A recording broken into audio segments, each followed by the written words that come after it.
Olá, você está no Lado B, o podcast da FB Comunicação. Chama a vinheta.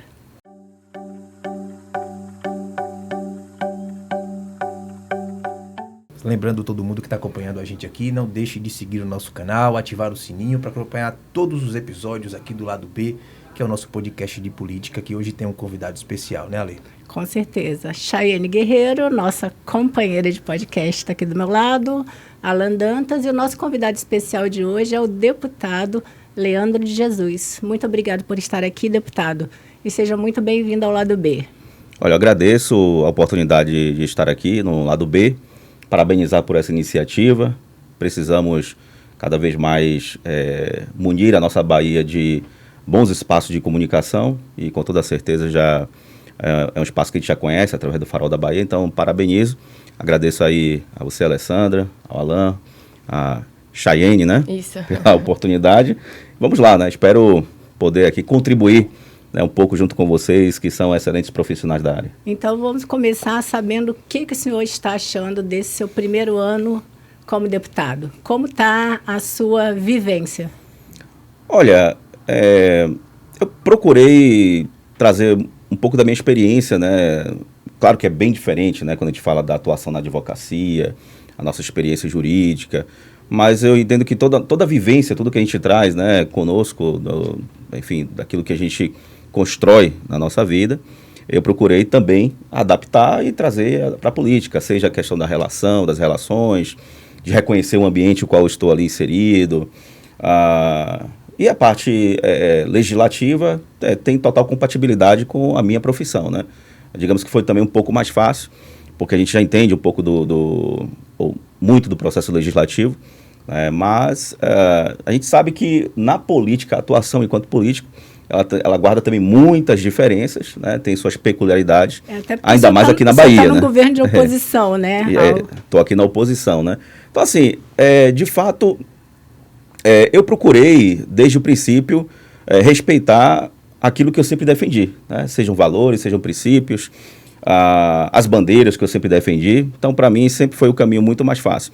Eu lembro muito bem que no primeiro... Foi no dia... Foi na primeira sessão que teve, e aí o pessoal da imprensa veio perguntar, né? E aí, você vai permanecer? Você vai ficar mesmo na oposição? Essa foi uma pergunta que me deixou assim, por que se faz essa pergunta, né? E aí nós conseguimos compreender muito bem que muitas vezes alguns políticos, né, ele vem com discurso durante a sua história ou durante a sua campanha, e quando chega ali na hora, me parece que há uma tendência em que muitos acabam mudando de lado. Pelas dificuldades, talvez, ou da atuação ou desconhecimento. Porque a política ela é um jogo. Mas assim, eu entendo o seguinte, posicionamento, ainda mais quando você tem um, que foi o que te levou até ali, você não pode mudar. Por mais que você ache que estando no governo, você ali vai ter algumas facilidades para levar obras, para facilitar a execução das suas emendas, etc. Você não pode abrir mão de quem você é e da relação de confiança e lealdade que você deve ter com o seu eleitor. Eu costumo dizer que o voto não é um simples apertar de teclas. A pessoa vai lá, papai, não. A pessoa acorda num dia, pelo menos no meu caso, de voto de opinião é assim, eu sei como é. A pessoa, ela se prepara, ela acorda naquele dia de manhã, naquele domingo, ela pensa naquelas pessoas que ela vai votar, ela lembra daquelas pessoas, de como ela chegou àquela escolha, e ela sai naquele dia esperançosa para ir lá na urna e votar, e aí de repente, quando chega na hora do vamos ver, o cara vira as costas. É um posicionamento. Então tem que ter posicionamento e tem que ter segurança para isso. Mas e se eu não tiver meios para executar ali o meu mandato e eu correr risco de não me reeleger? É melhor você não se reeleger, mantendo quem você é e tendo dignidade, do que você pensar numa reeleição, mas abrindo mão e traindo, né? Traindo aqueles que depositaram o voto de confiança nas urnas. Vamos lá, Chay. Muito bem, Chay. Deputado, o senhor entrou nesse assunto e aí eu vou aproveitar, porque o governador Jerônimo, ele convidou, né, os deputados, estendeu o convite a todos os deputados de oposição e de base para que participassem de um jantar de final de ano, né, de confraternização. Eu imagino que esse convite, assim, né, espero, né, que como chegou todos os deputados de oposição, tenha chegado até o senhor. E queria saber se o senhor aceitaria esse convite para participar desse jantar, porque, enfim, não são porque estão em campos opostos, né, da política, que não se vão ter relações políticas. Tá certo, bela pergunta. Eu até perguntei aqui do abacaxi, não foi? Foi. Então, assim, vamos descascar o abacaxi. Exatamente. O objetivo do abacaxi é esse. É esse mesmo, né? Então, ótimo, excelente pergunta. Bem, veja só. A relação que eu tenho que ter com o governo que está aí é a relação enquanto parlamentar. E a minha relação enquanto parlamentar, como já fiz várias vezes, e está lá nas minhas redes sociais, quando eu tenho que cobrar alguma coisa em relação ao povo ou para o povo, eu vou lá e vou bater na porta, mas não para pedir favor e nem para dizer, olha, estou aqui como amiguinho pessoal para poder tentar resolver isso. Não existe essa forma de relação. Atuação. Não. A minha relação ela é institucional e eu vou lá e digo, olha, isso aqui tá... a gente precisa resolver isso. Vou dar aqui o exemplo da fila da regulação, que a gente faz fiscalização também sobre regulação, é o meu papel. É um problema, né? É um grande problema, conhecida como fila da morte. Nós recebemos as denúncias, vamos lá para verificar a situação. Muitas vezes as pessoas aguardando, às vezes 1 ano, 2 anos, uma regulação prestes a perder a vida. E eu vou lá na Secretaria de Saúde, olha, tem que resolver isso daqui.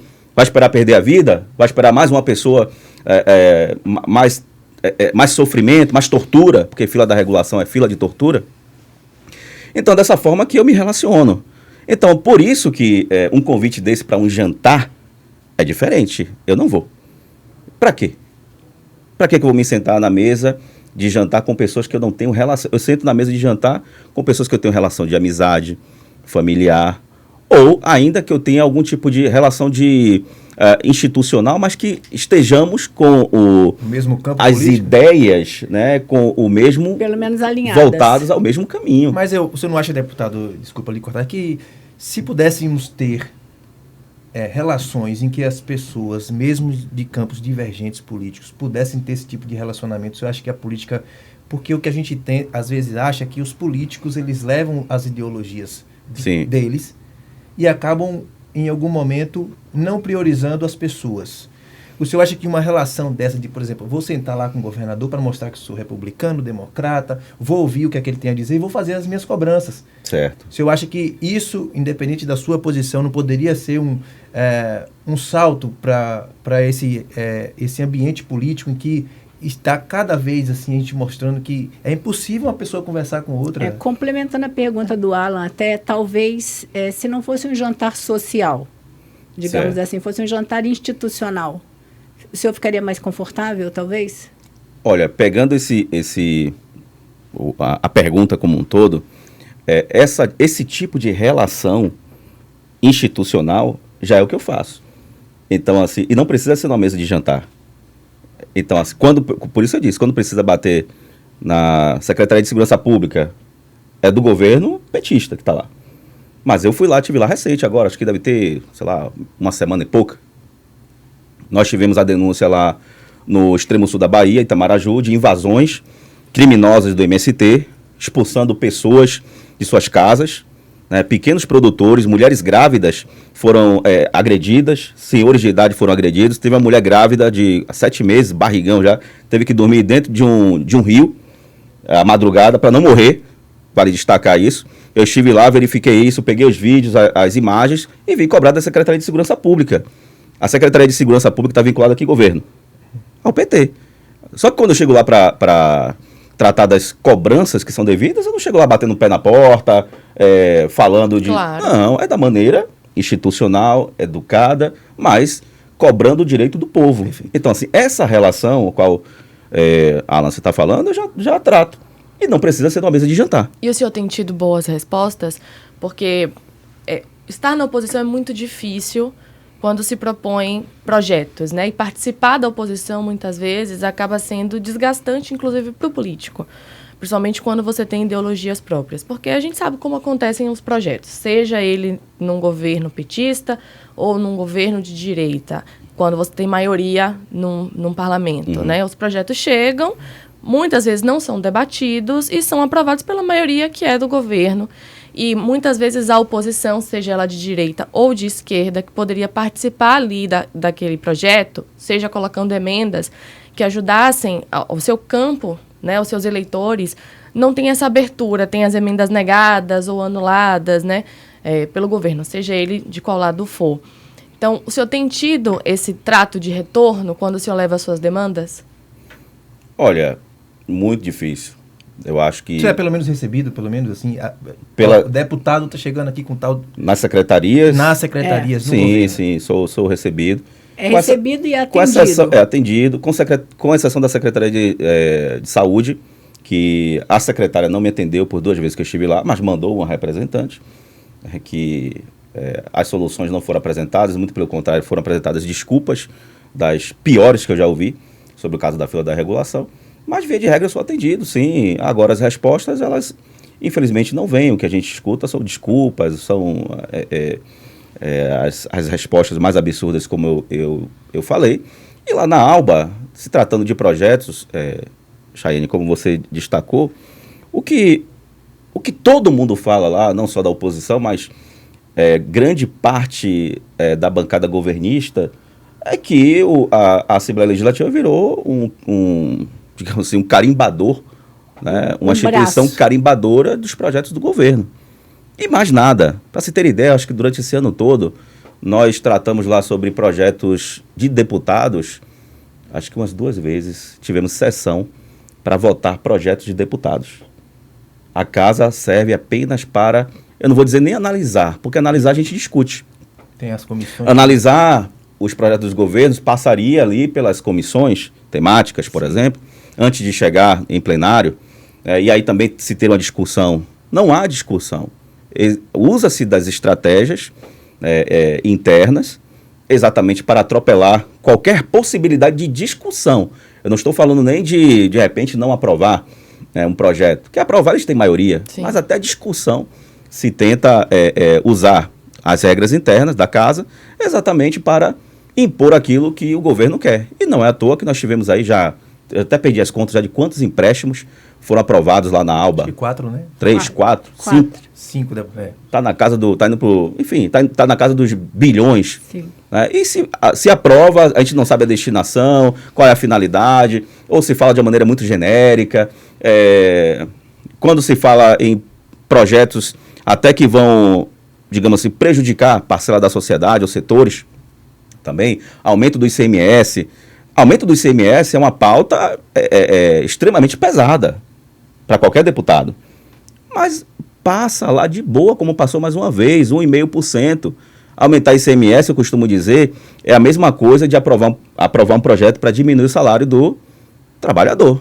Quando você aumenta o ICMS, é o imposto sobre o consumo. Sim. Vai refletir lá na ponta, nas gôndolas do supermercado, que vai aumentar o preço. Significa diminuir o poder de compra do consumidor, do trabalhador.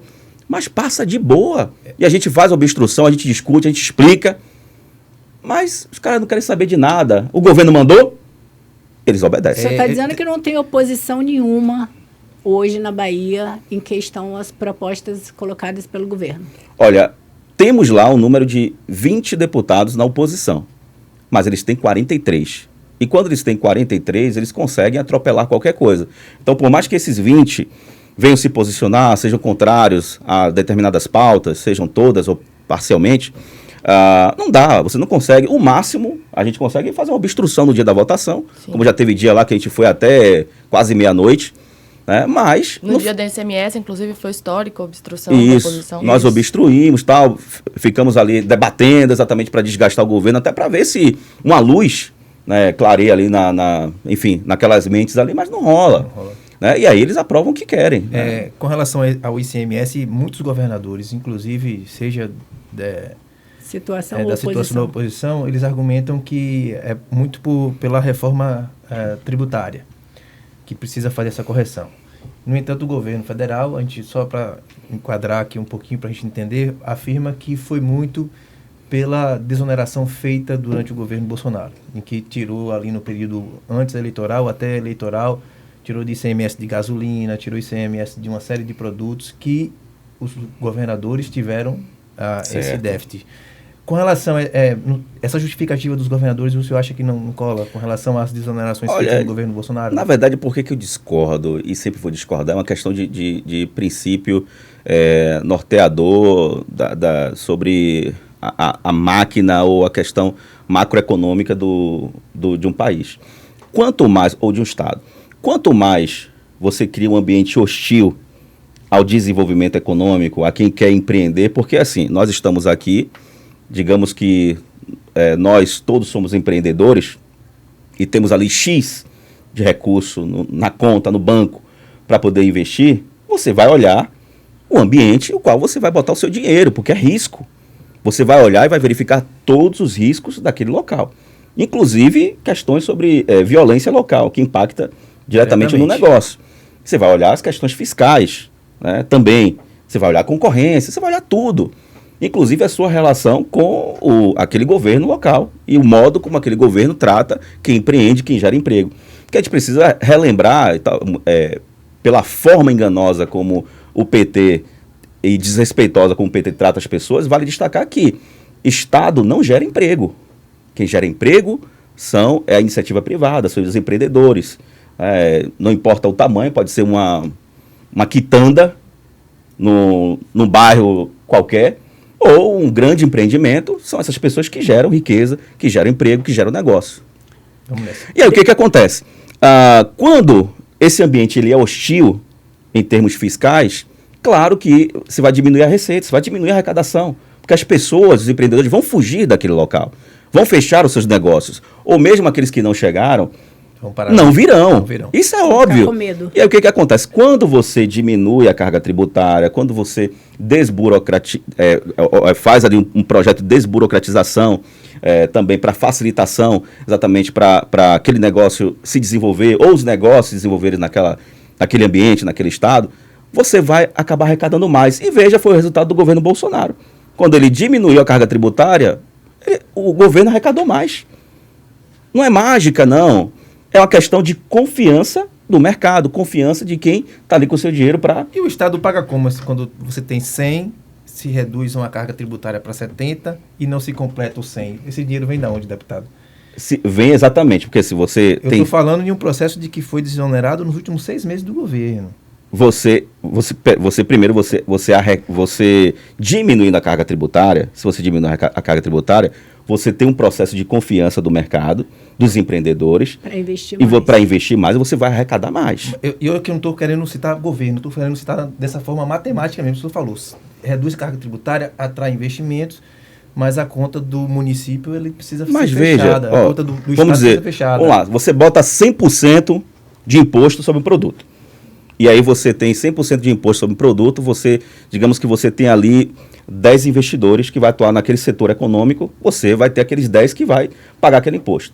E se você reduz aquilo aí para 30%, e ao invés de ter ali 10, você ter 100 pessoas atuando naquele setor econômico pagando os 30, ou 1.000, porque se tornou um ambiente realmente menos hostil, você vai arrecadar mais pelo volume.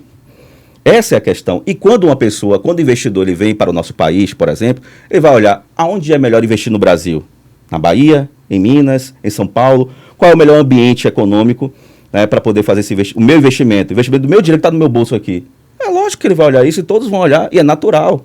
Porque ninguém quer perder dinheiro. Mas você acha que subsídio é um caminho certo? Por exemplo, a Ford é o exemplo disso, de que a Ford pegou, teve subsídio, tirou aquilo, ficou tanto tempo. Sim. Mas você acha que isso é um caminho que pode ser duradouro no sentido, porque a Ford se picou, foi embora. Olha, E teve na época da disputa pela Ford para vir para cá ou não, ficou uma disputa entre os estados aí. O governador acontece? Então tirou o imposto como que... A reforma tributária do Lula, que não é a mesma reforma tributária que nós queríamos, visa acabar com essa, que eles chamam de guerra fiscal, ou acabar com esses incentivos fiscais. Vamos lá.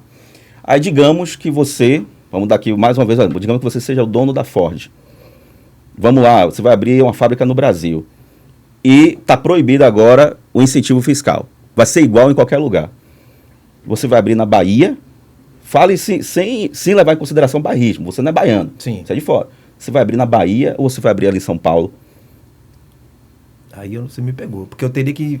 São várias nuances, não é só no imposto, não é só o Estado. Sim. O que é que eu tenho Onde aqui? é mais fácil... A mão de obra, né? Onde é mais fácil você ter mão de obra, você desenvolver o seu negócio, você pegar aqueles produtos que serão fabricados para você mandar, inclusive, para a região que tem mais energia poder renovável econômico. aqui.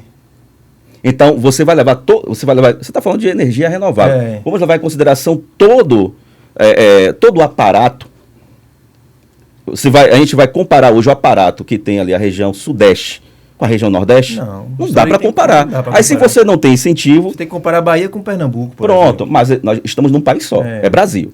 Então o cara tá lá de fora, não tem incentivo fiscal, não tem diferença nenhuma, o cara vai investir lá no sudeste. Com isso, o que eu estou falando aqui é defendendo a Bahia, é defendendo o Nordeste. Porque se eu posso incentivar, eu vou criar os meios adequados para dizer, não, meu filho, não vai para o Sudeste, não, vem para a Bahia.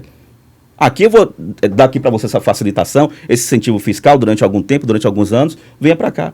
Se não tiver, o cara vai pensar como empresário e vai dizer, eu vou botar no Sudeste que para mim é melhor. Agora, E demanda deputado... de oferta pode também facilitar assim, eu quero chegar na Bahia que eu vou ser o primeiro, depende do negócio.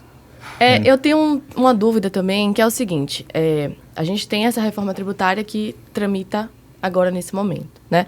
Mas a gente tem, vou trazer aqui para a capital, né, para Salvador, a gente tem o governo, onde a gente teve o governo de ACM Neto, depois o governo agora de Bruno Reis, governos que fizeram isenção tributária para várias empresas, que estimularam esse lado, ficaram conhecidos, inclusive, por estimular esse lado para o empreendedor, né, visando muitas vezes o mercado financeiro e não a população, em diversos aspectos, né, faziam reformas, posso dar um exemplo muito claro, a reforma do mercado do peixe, antigo mercado do peixe, que foi entregue para grandes empresas, né, e não para os permissionários que ali trabalhavam, que eram pessoas mais humildes, né, então um governo voltado para estimular a melhora financeira desses empresários, né, na tentativa de gerar emprego.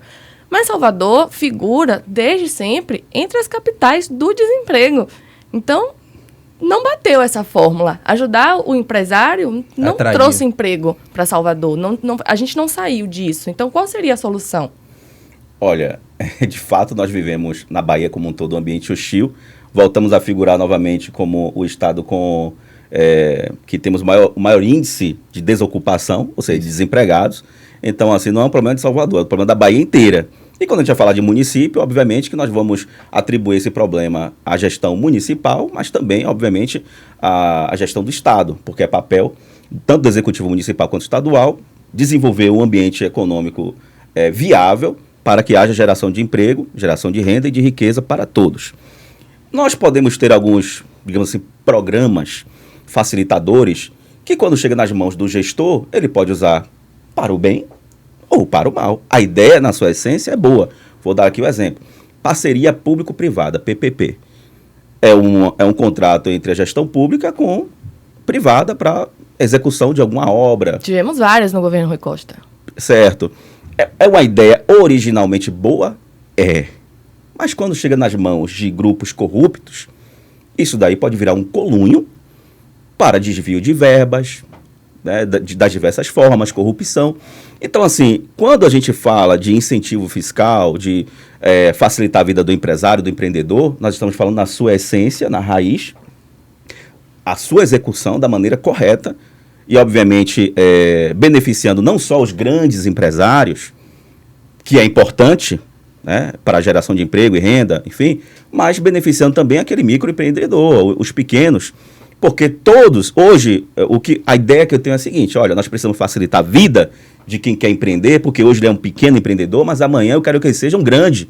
Se hoje ele tem um funcionário, não tem nenhum, amanhã eu quero que ele tenha 10, depois 20, depois 30. É assim que começa, né? É assim que começa. E nós, o gestor, né, ou, enfim, o político de modo geral, ele tem que ser um facilitador para que isso venha acontecer. Então, esse pode ter sido um erro tanto de ACM Neto quanto de Bruno Reis, o fato de terem investido, sim, em grandes empreendedores, mas não nos empreendedores locais ou pequenos empreendedores, como o senhor acabou de falar. Olha, isso pode ser um erro de todos. De todos. Todos os gestores, pelo menos da maneira com que eu venho acompanhando, exatamente não dá a mesma atenção que se dá aos grandes grupos empreendedores, dá para dar aquele que tem uma barraquinha na Sussuarana. Por que não? Por que não facilitar? Por que não chegar, entrar naquele ambiente e transformar ele num ambiente mais adequado ao desenvolvimento? Por que não levar ideias? Por que não oferecer tecnologias, por exemplo, a esses pequenos empreendedores, para que eles possam ali melhorar o seu negócio, melhorar a sua forma de venda, de entrega, por exemplo? Por que não? Por que não transformar no mercado digital, por exemplo, de uma região, onde ali aqueles negócios se integram através de um aplicativo, por exemplo? Estou falando isso aqui agora, nem pensei disso isso anteriormente, falando isso aqui agora. Vai virar projeto. Pode virar projeto. Redistribuir esse montante que vai para a elite, para esses pequenos comerciantes. Incentivar, né? E até ofertar tecnologia. Deputado com um discurso de esquerda, viu? Essa redistribuição aí de recursos, não privilegiar a burguesia, olhar para o povo. Não é discurso de esquerda, não. Você está completamente equivocada. Veja, nós temos, o Estado, ele arrecada. Sim. Ele arrecada para quem?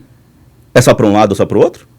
Independente do quanto ele arrecade, ele tem que priorizar o todo. Porque ele não é governo só de rico, nem de pobre, nem de classe média. Então, o discurso não é de esquerda e jamais seria. Na realidade, é o discurso do papel do Estado enquanto Estado.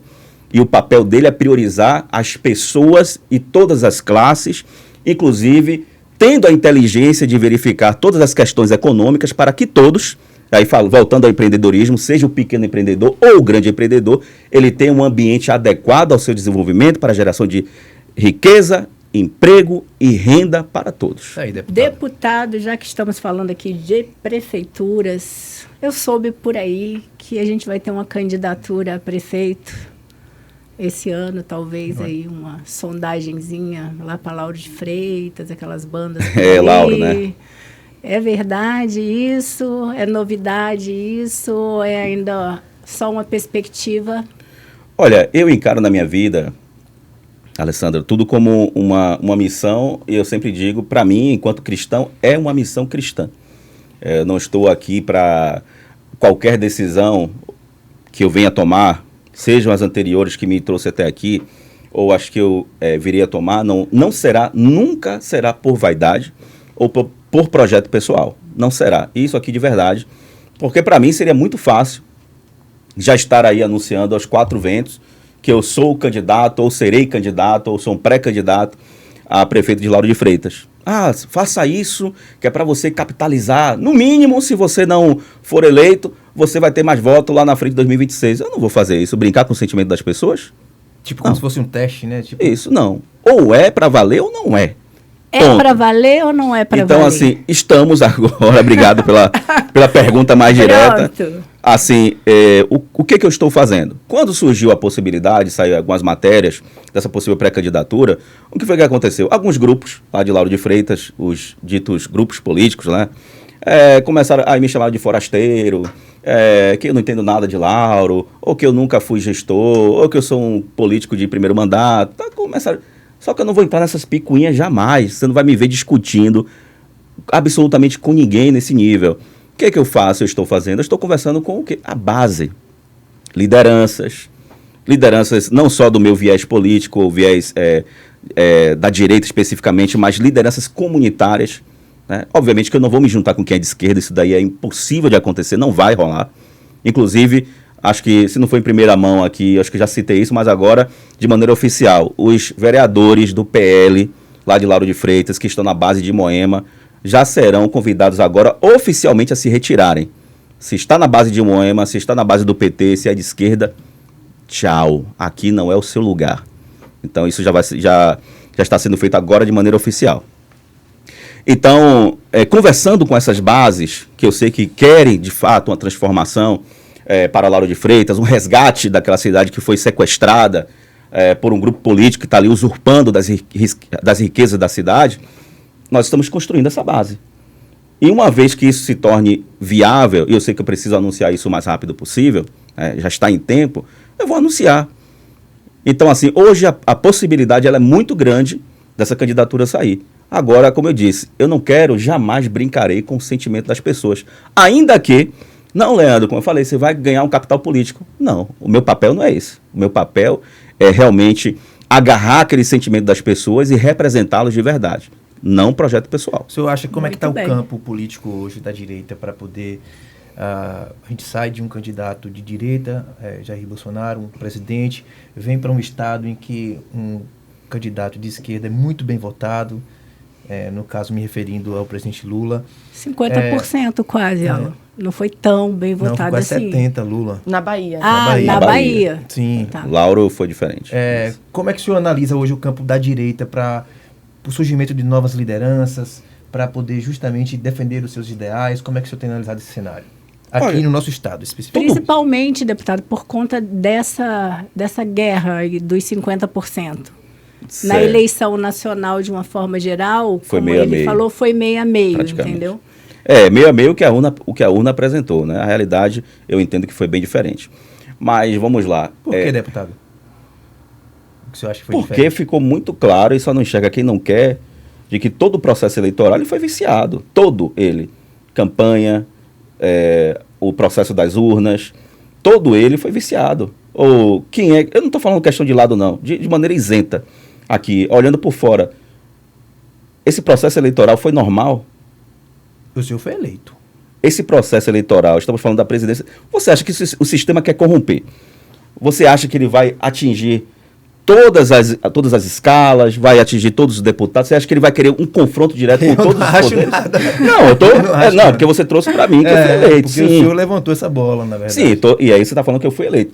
Então, não significa, não é 8 ou 80.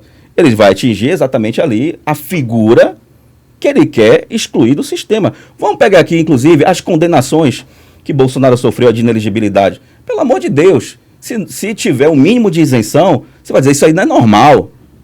Porque se existem motivos para Bolsonaro estar inelegível em razão desses processos que ele sofreu no TSE, Lula era para estar na cadeia, condenado à prisão perpétua. Certo. Fazendo aqui uma comparação de condutas e de histórico. É muito simples isso, é só analisar. Então, o processo eleitoral, esse de 22, ele foi viciado, claro. Agora, deputada, falando ainda desse Mas eu não processo... respondi a pergunta, né? Teve alguma pergunta Não, anterior que não, a gente acabou se A perdendo. pergunta foi com relação ao campo da direita. Ao campo da direita? Isso. Bem, o crescimento da direita aqui é muito simples. Embora haja aí uma barreira, né? Desculpe, viu, Chaine? Não. Daqui a pouco a gente volta aí. A gente volta pra cima. Porque eu também não queria perder a pergunta aqui. Quando a gente viaja essa Bahia inteira, seja, por exemplo, na região oeste, no extremo sul, qualquer região do nosso estado, que a gente para conversar com as pessoas, o povo de verdade, o povo real, né, da nossa Bahia, e você vai compreender ali o estilo de vida dela, o que é que elas acreditam, o que é que elas defendem, os princípios, em sua maioria, o que é que rege a vida dessas pessoas, o que é que elas querem para o futuro, o que é que elas acreditam sobre liberdade, sobre empreender ali na sua banquinha, por exemplo, de cachorro-quente, ali na praça, enfim. Você pega todos esses princípios basilares, as pessoas são de direita. São de direita. As pessoas, elas querem defender a sua família, não quer que o Estado venha intervir dentro de sua casa, de sua família.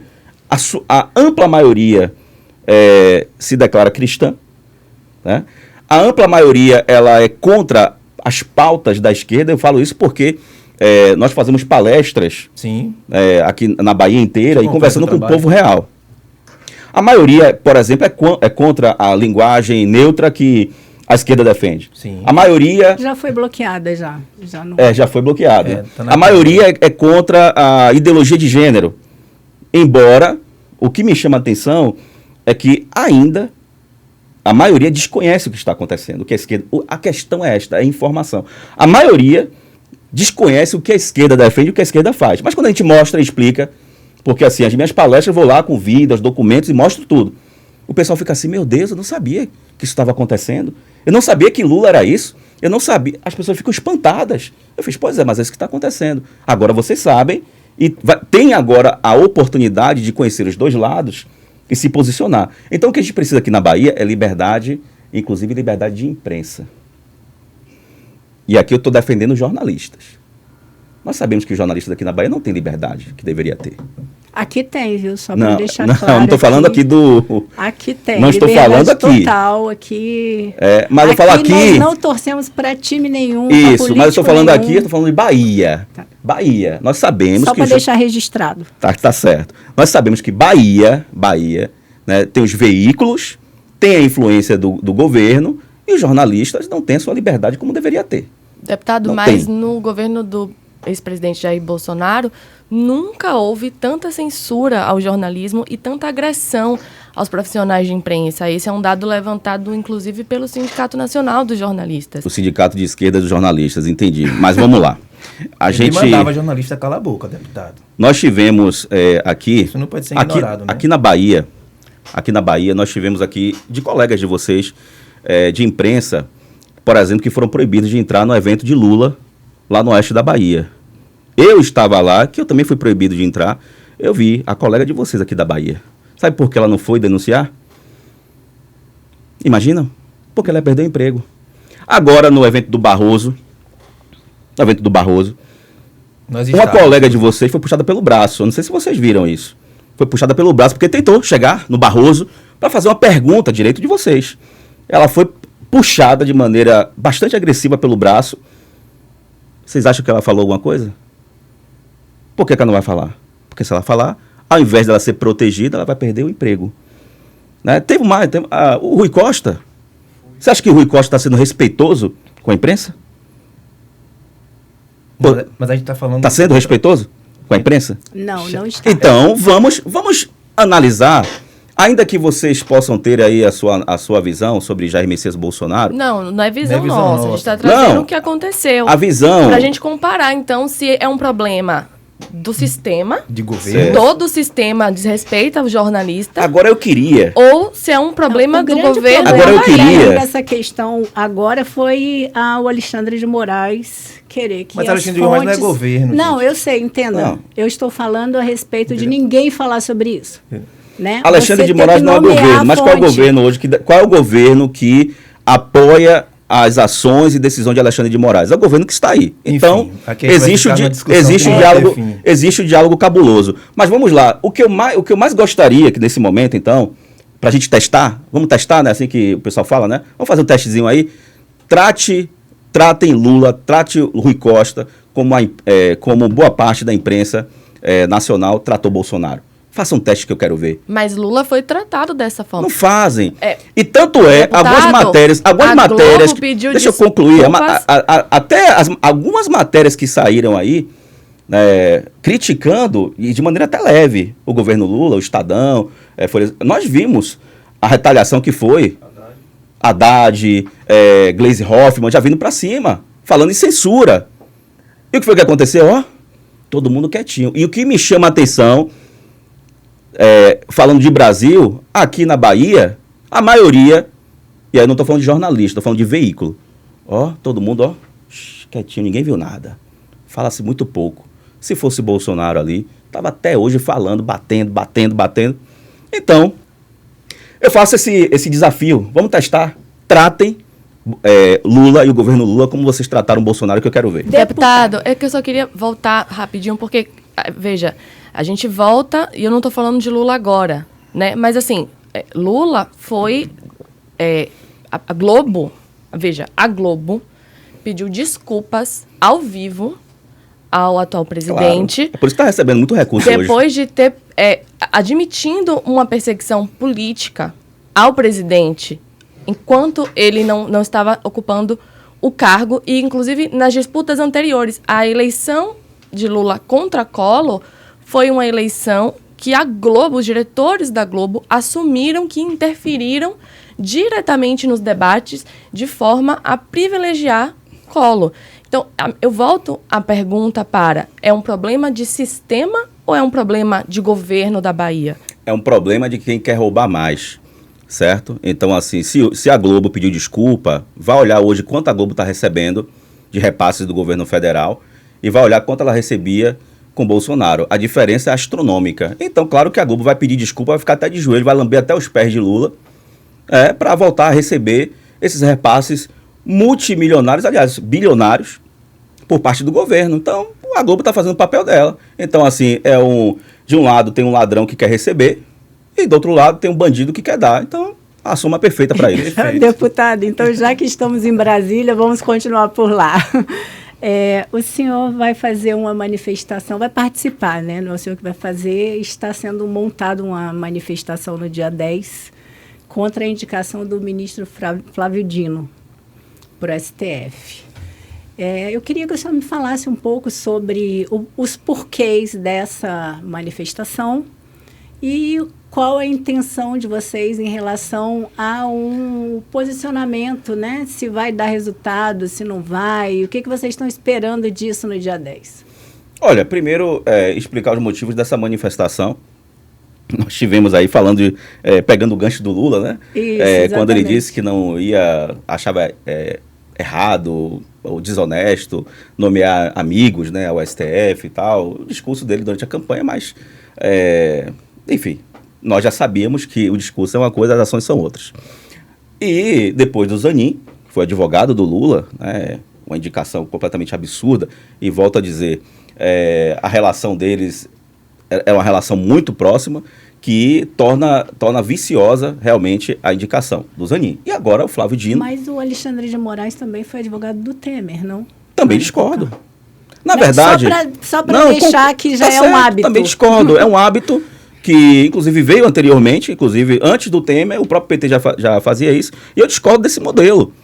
O modelo hoje, como os ministros do STF são escolhidos, eu discordo, e aí vale destacar para qualquer um. Que Bolsonaro também indicou ministro. Não deveria existir isso. 2. Primeiro cabe aqui algo muito importante. O ministro do STF deveria ter mandato, no máximo de 8 anos. No máximo, talvez chegando a 10, devido à questão dos processos, às vezes se arrasta, para não ficar ali trocando no meio de um processo entrar um outro.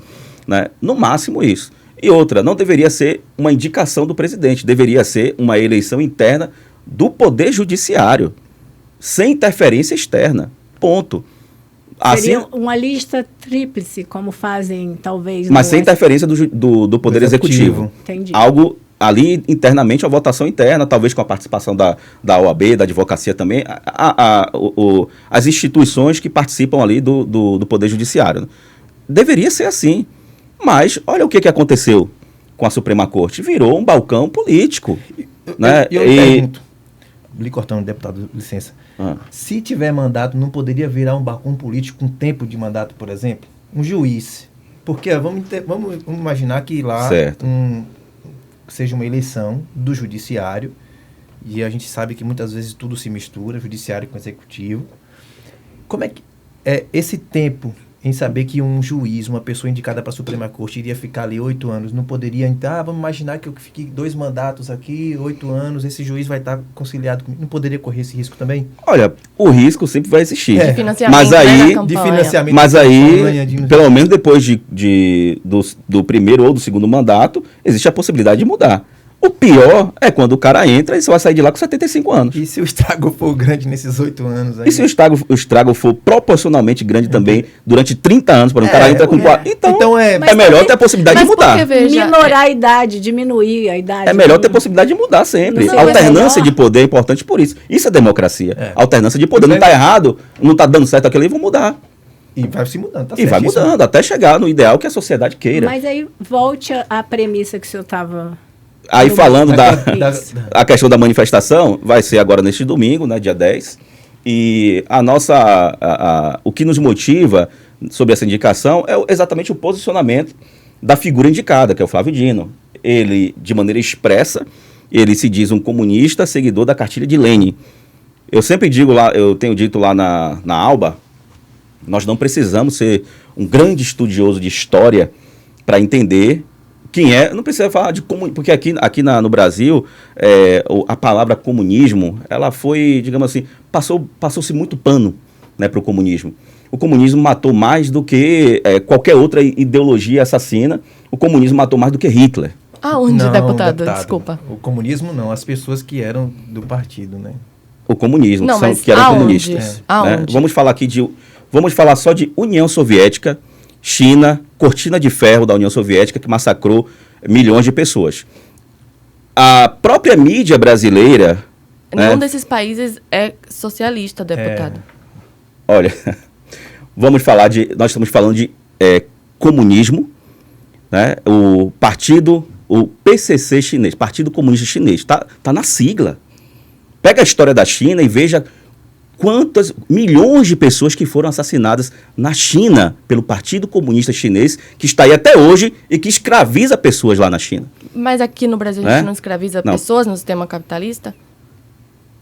Olha, eu vou entrar nesse assunto que você está falando, mas nós vamos à manifestação, tá? Ela vai ser no dia 10, exatamente por conta desse viés. Né? O Lenin, ele foi uma figura que assassinou milhares de pessoas, inclusive os próprios companheiros, que a partir do momento que havia ali uma cisão de interesses, ele o perseguia. Então, a partir do momento que uma figura se diz comunista, seguidor da cartilha de Lenin, eu entendo, e boa parte dos brasileiros entendem, que ele não deve ocupar a cadeira do Supremo Tribunal Federal. Então, o assim, saber jurídico, o senhor acha que ele seria um nome do saber... Porque a mídia, a gente discutiu muito aí. O saber político, do saber jurídico, se sabe, se não sabe, o senhor acha que pelo menos do saber jurídico ele é capaz? olha, o saber... aí O senhor como advogado. nós vamos para aquele mesmo princípio que eu citei aqui, por exemplo, das parcerias públicos-privadas. O saber jurídico, ou uma ideia, ou uma formação, na sua essência, ela é boa. Ele tem. Agora, para que vai ser usado? Para o bem ou para o mal? No caso dele, para mim, para o mal. Aí, voltando aqui ao questionamento sobre o capitalismo.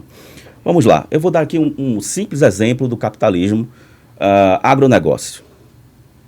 Há 200 anos atrás, 90% da população mundial passava fome. Pode pesquisar aí, onde vocês quiserem, no Google, vocês vão achar essa informação. Tá? 90% da população, em 1822, por exemplo, passava fome. Não tinha o que comer. E aí o que acontece? As evoluções, eu prefiro não chamar de revoluções, mas as evoluções que ocorreram, né, que nos fez chegar aqui até hoje. Revolução Industrial. Inclusive a industrial, tecnológica, etc., que fez com que dentro desse setor, estou aqui trazendo apenas um setor, que é o agro, tivéssemos ali tecnologias diversas, que são oriundas desse capitalismo que diz que mata e escraviza. Nós conseguimos praticamente inverter essa posição. Hoje, por conta das tecnologias da produção de alimentos em massa, em larga escala, inclusive aqui no Brasil, Commodity, né? Que esse capitalismo ajudou muito bem a desenvolver, né, inverteu esse dado. Hoje, mais ou menos entre 10% a 15% da população mundial passa fome. Eu espero que um dia chegue a zero. E é o capitalismo, é a liberdade econômica, né, que permite que isso venha acontecer. Deputado, mas veja, quem que produz esses alimentos? Quem? É uma pergunta. Quem produz esses alimentos? São Quem é que os setores. planta, quem é que colhe, quem é que transporta, quem é que vende, quem é que faz essa cadeia girar? Não é o trabalhador? Todos são trabalhadores. Inclusive, eu estive lá no Oeste, não sei se você já esteve alguma vez lá no Oeste da Bahia ou no Extremo Sul, claro. Também, né, conversando com os empresários, conversando com os trabalhadores, com aqueles que lidam com a terra. E é interessante, né, muitas vezes, boa parte da população nunca plantou, sabe aquele carocinho de feijão que a gente aprende na escola, bota dentro do algodãozinho para poder crescer? Tem gente que nunca fez, não teve nem aquela experiência. Mas a gente conversando lá no Oeste da Bahia, eu conheci pessoas que chegaram lá, por exemplo, há 30 anos atrás e dormiam embaixo de lona. E todos na cidade são testemunhas disso. Todos. Né? E aquelas pessoas botando a mão na terra, pisando com seus pés no barro, correndo todos os riscos possíveis, perderam inclusive entes familiares em situações extremas, ajudaram a desenvolver aquela região. E hoje são grandes empreendedores do agronegócio do Oeste, mas pagaram um preço alto e hoje empregam milhares de pessoas. E eu estive lá conversando com esses empregados, inclusive. Eu nunca vi pessoas, empregados tão satisfeitos e agradecendo a oportunidade, vindo de fora da Bahia ou de outras regiões da Bahia para trabalhar lá, tendo a oportunidade de aprender, inclusive, sobre tecnologias, para depois levar para os seus locais de origem, seja aqui na Bahia ou em outros lugares. Então, na realidade, é uma cooperação de todos, mas cada um tem o seu posicionamento. Aí eu pergunto, alguém nasceu na testa carimbado trabalhador, carimbado empreendedor, carimbado homem de sucesso? Eu entendo que não, cada um vai buscar o seu caminho. E quem está falando aqui é um homem que nasceu e cresceu na periferia de Salvador, Beiru, Tancredo Neves, sei o que é morar na casa de Taipa, e eu sei qual é a minha responsabilidade social nesse meio. Não é me vitimizando, é correndo atrás dos meus sonhos sem me vitimizar e exatamente buscando superar as adversidades. Tem gente que nasce com a vida mais tranquila? Tem. E daí? E eu com isso? Eu vou correr atrás do meu. Eu vou correr atrás dos meus sonhos, daquilo que eu acredito. Eu vi o meu pai, um negão, que saía para trabalhar, não tinha formação, ele saía, era carpinteiro, era pedreiro. O que aparecia ele fazia para alimentar uma família. Eu vim de lá. Eu tenho 42 anos de idade e quem sustenta a minha família sou eu. Eu trabalho. Ah, Leandro, mas você é político, sou político agora, mas sempre trabalhei, sempre corri atrás. Eu não vou ficar me vitimizando ou correndo atrás ou indo atrás de assistencialismo. Seria muito fácil. Ah, porque eu sou miserável, porque a culpa é de fulano. é muito fácil. Vá trabalhar. Trabalhe. Curioso o senhor falar do sul da Bahia, porque o Wilton Coelho, que nós tivemos a oportunidade de entrevistar aqui, também falou desse projeto, e acredito que é uma coisa que, independente de posicionamento político, Ele falava sobre está essa falta. trazendo uma coisa positiva para todo mundo na Bahia, né? Realmente, ele falou muito bem, da forma como o senhor também falou agora.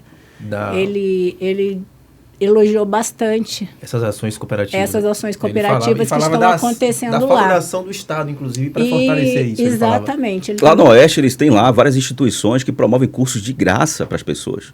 E é bancado pelas associações do agro. Mas aí eu acho que a gente está falando de lugares diferentes, não?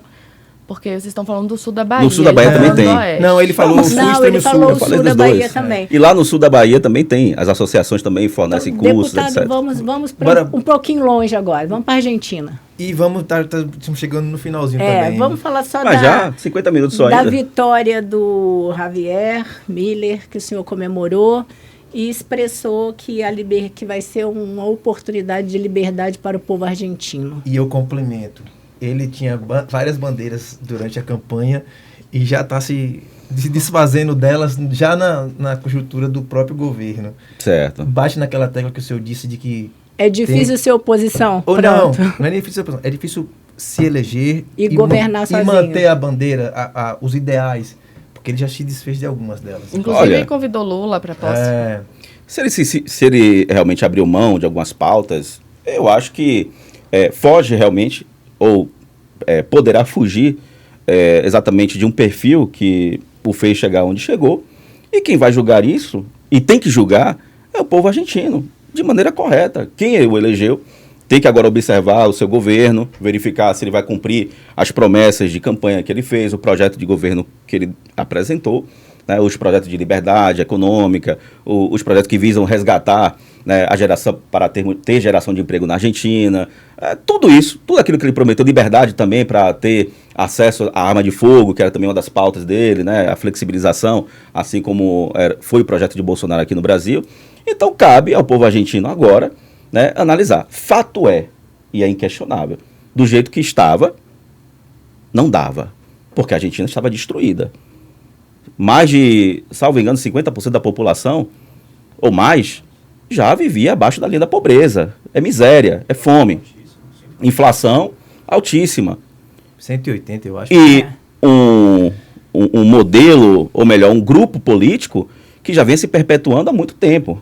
Lá foi, inclusive, grupos, né? Foi para a direita, foi para a esquerda. Acho que não teve resposta positiva em nenhum dos lados. Então, né? O que precisa agora realmente é de um novo modelo, sim, que seja implementado, que seja com pessoas sérias, pensando realmente no resgate da Argentina, do povo, para que se possa realmente alcançar o objetivo, que é tirar a Argentina do fundo do poço. Para a gente finalizar, eu acho que a gente está chegando nesse fim desse bate-papo. Como é que o senhor está visando as eleições de 2026? A gente tem nomes importantes da direita, Tarcísio, tem a própria ex-primeira-dama, Michele Bolsonaro. E tem outros nomes aí que o senhor acha que o bolsonarismo ainda tem fôlego para carregar uma eleição chegar até 2026? Tem, sem sombra de dúvidas. Tem, e continua tendo, continua tão forte quanto antes. Às vezes as pessoas elas acham porque, por conta deste momento, digamos assim, morno, as pessoas mudaram de ideia. Nada disso, não existe isso. É só a gente pegar os ciclos dos momentos em que a direita se inflama.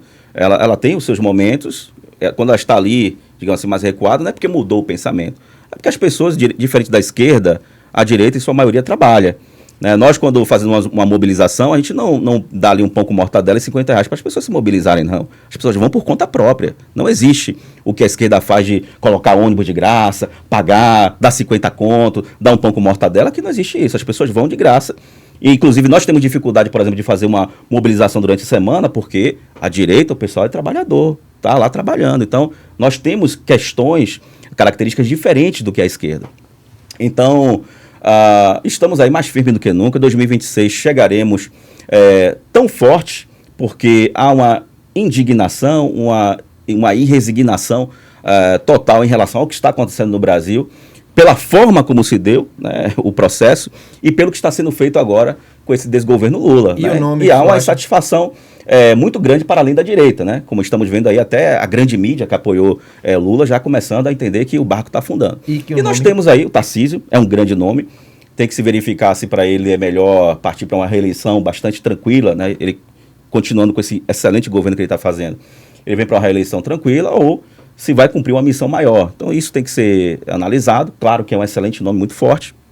E junto com a E a Michelle. primeira-dama? Junto com ela. Acho que Você são acha que os nomes dos... os dois grandes nomes. Dos filhos do ex-presidente podem vincular ou despontar como candidatos? Eles têm força ou não? Olha, pensando nos nomes, eu vejo esses dois nomes como mais fortes. Né? Se não tivesse o Tarcísio, né, e a Michelle, aí poderia até se pensar. Mas dentro desse contexto real que nós vivemos, é notório que os destaques são esses. Né? Então, Tarcísio, Michelle, que com o apoio de Bolsonaro, com toda certeza, chega e vai chegar muito forte. O bom do deputado é que a gente pergunta, ele responde, não fica... Adoro. Eu sei que foi a última pergunta, mas é que eu queria finalizar falando da Bahia, porque a gente vai ter uma eleição muito mais próxima, que é a eleição da Assembleia para a presidência. ótimo, isso mesmo, Thiago. Né? E a gente tem agora um novo debate, que é Adolfo continua na presidência, tem direito à reeleição ou não. Aí a gente lembra a última eleição, né? O senhor declarou que vai votar favorável à reeleição de Adolfo Menezes para presidente da Assembleia. Sim. Justamente porque não gostaria que o líder do governo do PT, Rosenberg Pinto. Assumisse. Mas Adolfo, quando assume, para a gente relembrar lá atrás, assume em um acordo promovido pelo PT para que o PP não assumisse a presidência e, de uma forma, beneficiasse a eleição de ACM Neto. Né? Então, ele é eleito, inclusive, com 60 votos. Ele teve um voto contrário, né, que foi de Hilton Coelho. Sim. Então, com ampla maioria do governo. O PSD faz parte da base do governo. Sim. E auxilia, obviamente, o senhor mesmo destrinchou aqui pra gente como funciona a Assembleia. Essa avalanche de coisa. Exato. E o senhor também tocou no ponto dos mandatos, né? De não poder essa reeleição para o STF, inclusive trouxe essa A possibilidade alternância de poder é Sim. interessante. Exato. Não é Perfeito. não foge um pouco daquilo que o senhor defende em algum E eu momento? ainda complementaria a pergunta da Chay com uma também colocação sua, de que é difícil ser oposição em uma casa que sempre está votando com o governo, passando por Certo, cima perfeito. das ideias da... É uma pergunta excelente e eu me sinto muito confortável para falar. Leandro de Jesus lança candidatura para ser presidente da ALBA. Quantos votos eu vou ter? O seu. Meu.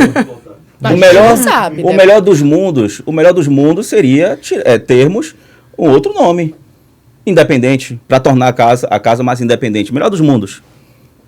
Se eu lançar o meu nome, eu vou ter o meu voto, talvez mais um ou dois de corajosos que não, eu vou mesmo. Então eu tenho que pensar, eu tenho que ser realista. E a realidade hoje é esta: ou é Adolfo ou é Rosenberg. Ponto. Ah, mas Adolfo ele é base do governo. Rosenberg é petista. Ele é PT. Adolfo, a gente vai ali, a gente vai sentar, a gente vai dar uma puxada aqui para cá, o PT vai, a gente ainda consegue algumas tratativas. A gente consegue agora entregar então, a casa. é o menos pior, no caso. Nós temos que buscar o cenário, né, que seja mais adequado ao contexto, né, que nós estamos vivendo. E o contexto que vai dar mais dependência se continuar com Adolfo, por exemplo, né? Dentro desse contexto, é melhor Adolfo do que Rosenberg. E aí, a questão da reeleição. A reeleição é uma possibilidade. Nós não estamos ali votando para tornar o Adolfo a majestade eterna da ALBA. A cada 4 anos vai ter eleição. Ou melhor, desculpa, eu estava aqui me referindo a cada 2 anos teremos a eleição. Ponto. Vai continuar acontecendo. Ah, mas aí vai dar possibilidade para esse... Ele poderia, se não fosse isso, qualquer um que estivesse na presidência pode pegar ali a sua figura preferida, pronto, esse daqui é o meu. Daria no mesmo. Ou, aliás, dá no mesmo. Né? E isso acontece muito em qualquer lugar. Mas que a gente vem de um histórico, né? Porque a gente teve Nilo, ficou presidente da Assembleia há muitos e muitos anos. 5 mandatos, né? E aí a gente vem, assume Nelson Leal, né? Não, Coronel. E aí, quando Nelson Leal assume, ele encerra, né, a reeleição, faz o projeto de lei ali, né? Fala que não vai ter mais reeleição, e depois ele mesmo vem com outro projeto de lei, para que agora pode ter reeleição, porque agora eu quero que essa pessoa possa ter o mandato de novo. Então, assim, tudo bem, são 2 anos, não são 8 anos, não são 4 anos. Mas então a gente vai mover a política e a Constituição para aquilo que a gente quer agora, daqui a pouco a gente não quer, a gente muda, porque é inconstitucional. Inclusive, pode cair, né? Porque o STF julgou inconstitucional. Bom, se for inconstitucional, ou se alguém quiser questionar isso judicialmente, que se faça, é direito de se fazer. Vale destacar que, independente de uma forma ou de outra, vai ter a votação, e é a maioria que vai decidir. E eu estou olhando, volto a dizer, é o contexto. Para mim, eu estou olhando o contexto. O que é pior, ou o que é mais benéfico, é termos o Adolfo, de novo. Aliás, quando eu falo de novo, é a possibilidade de ele se reeleger, porque ele vai se candidatar e pode não ganhar. Sim.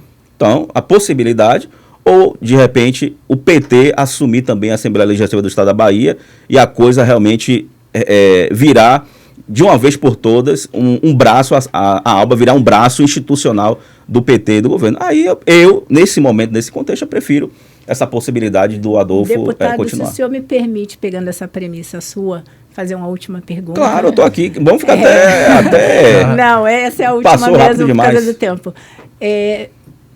Voltando ao que o senhor disse, de que na opção entre Rosenberg e Adolfo, o melhor seria Adolfo. Voltando às eleições passadas, na questão de João Roma, que acabou disputando com a ACM Neto e Jerônimo, né, para o governo do Estado, e os votos que foram dados a João Roma teriam feito com que a ACM Neto fosse eleito no primeiro turno. Sim. Né? Será que essa... E são do mesmo partido, vocês, né? Eu e o João Roma. Sim, PL. Pensando nisso, de que seria uma opção para a direita, talvez melhor ter um governador ACM Neto do que ter um governador Jerônimo, foi um erro de estratégia bancar uma candidatura de João Roma, tendo Neto e Jerônimo, e nessa coisa de todo mundo imaginava que com a máquina política na mão seria muito mais difícil o Neto ganhar no segundo turno do que no primeiro. Que a grande oportunidade seria ele ser eleito no primeiro turno, porque era muito fácil mapear onde ele foi eleito, ir lá e tentar negociar, que eu acho que deve ter acontecido isso em alguns lugares. Olha, o grande erro de estratégia foi do próprio ACM Neto. Ele errou muito quando ele... O tanto faz, como eles bateram... Acho que o tanto faz, aliás, não só o tanto faz, mas antes da própria eleição, nós vimos um caminhar de Neto muito de braço dado com o PT, se confundindo.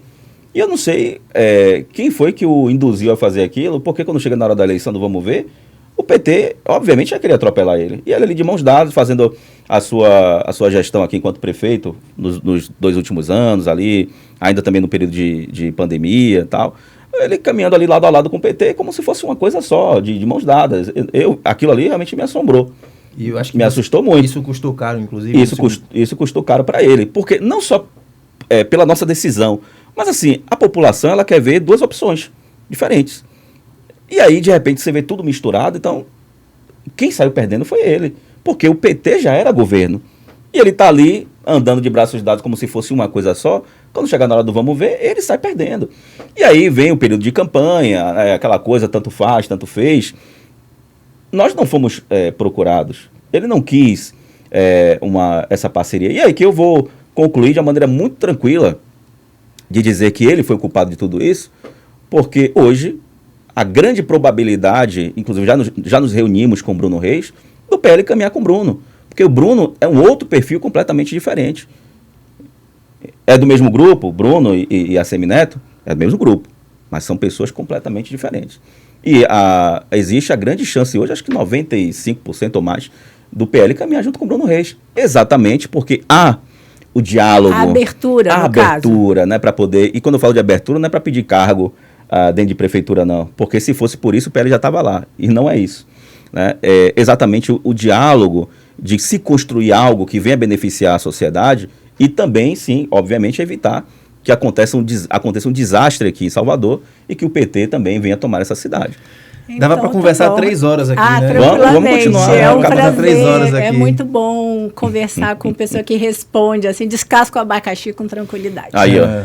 Acabou até a Viva! água, deputado. Muito obrigada pela sua participação, foi muito proveitosa, com certeza. Vamos passar bastante informações aqui para as pessoas.